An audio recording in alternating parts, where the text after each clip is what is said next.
First, I want to talk about a campaign structure. And just so I know who I'm talking to, most of you are running for, like, you're in the state rep zone. Is that right? Everybody. Okay. Running for state rep. And we have typically how many voters show up in one of these in Wisconsin? In a whole district? 30, 20? Okay. Up to 40 in a presidential. Okay. 40 in a presidential. Okay, so it's, yeah, okay, all right, good. So when we talk about a structure of a campaign, you know, what is a campaign? A lot of folks in their mind, they think a campaign is Mr. Smith going to Washington, or it's let's buy some yard signs and billboards, let's hang them up and let's put out our sign and maybe put an ad in the newspaper, and oh, I guess I'll walk around a few neighborhoods and hand out a brochure or two. I'll ride my float in the parade, we'll have a big time, and hopefully I will win. And that's sort of a general public's rendition of what goes on in a campaign. It couldn't be further from what is effective. While we call those things traditional elements of a campaign, and we still pay homage to them, and you still ride in the parade and all that sort of stuff, a modern campaign is all about taking a voter file. A voter file is simply a list of all the voters that live in your area. Okay? Taking that voter file and reducing it to, first off, depending on whether you're in a presidential year or a non-presidential year, reducing it to your most likely voter universe, okay? So right off the bat, you're gonna go from population 80,000, registered voters 50,000, actually turn out 28,000, or whatever the case may be, okay? So what you have is the population is this big, the people who are registered to vote are this big, and the electorate is this big, okay? And so a lot of old-fashioned campaigns, or what we call, you know, traditional campaigns, like to focus all their energies on the broad public, the entire population, okay? And a modern campaign, what we constantly preach is, the more you can narrow cast it to the actual electorate, the better off you'll be, okay? So when we structure a campaign, we want to first think about, well, what are we trying to do? We're trying to win an election, which is nothing more than a conversation with those who are actually going to vote over a certain amount of time, whether it's a year and a half, 6 months, whatever the case may be. All a campaign is a conversation between a candidate and the people who are going to vote. It's not between the candidate and the entire population. It's the candidate and who's going to vote, okay? And a lot of campaigns miss that just from Jump Street.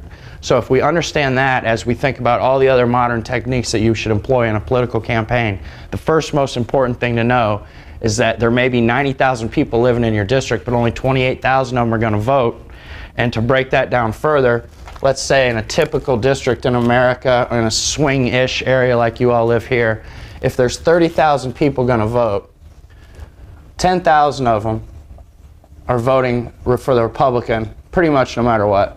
10,000 of them are going to vote for the Democrat, and this will vary place to place. This is a generic example, of course, but bottom line, you'll get 20,000 or 2/3, 67%, which is pretty common in most places, of the electorate has already made up their mind, period, okay?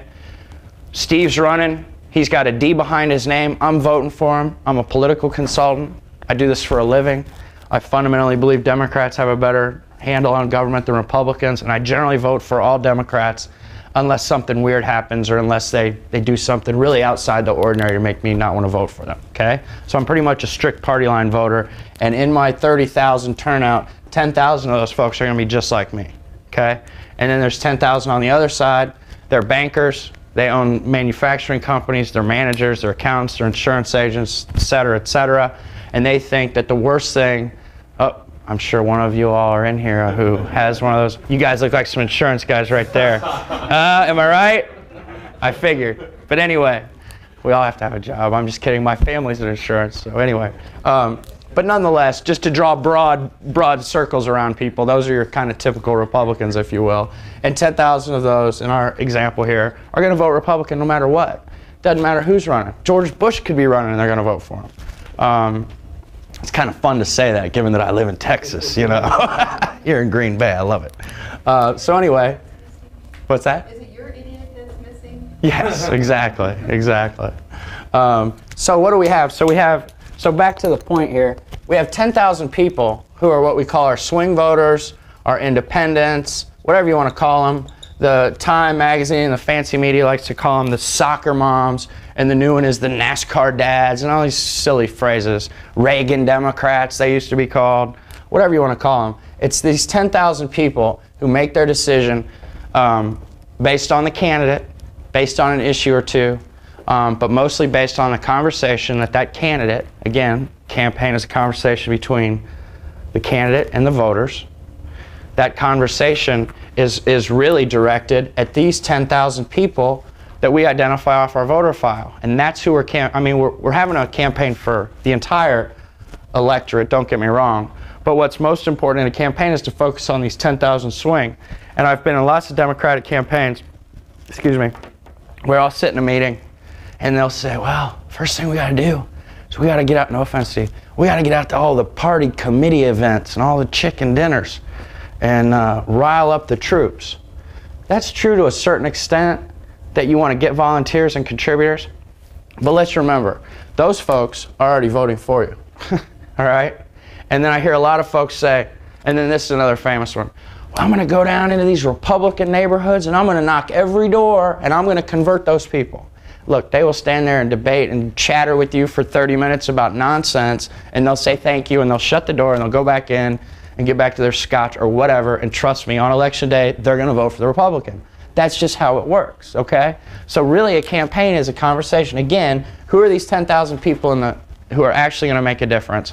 And then how do you communicate with them? There's a lot of different ways to communicate with those folks, but what does communication predicate itself on in a political campaign?